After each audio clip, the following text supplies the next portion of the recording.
And notice how Jesus is taken. He's taken in a cloud, lifted up through a cloud, meaning he's going straight to heaven.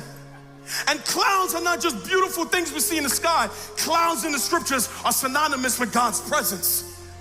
It was in the Old Testament when a group of people was led out of Egyptian slavery. God led them out of slavery by a cloud.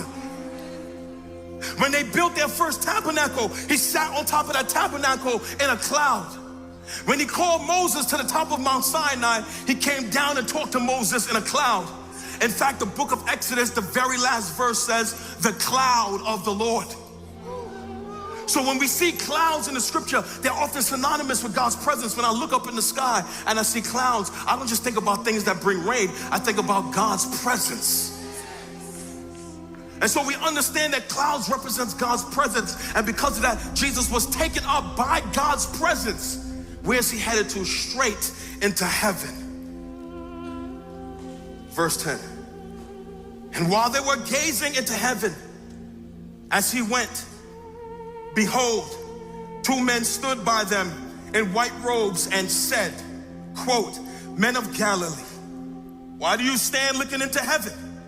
This Jesus who was taken up from you into heaven will come back in the same way as you have saw him go into heaven. This is heat. The Lord leaves his followers on a cloud of God's presence headed to heaven. They are full of joy and confusion, but he does not leave them in those myriad of emotions. He sends back from heaven two messengers to give them hope about the future.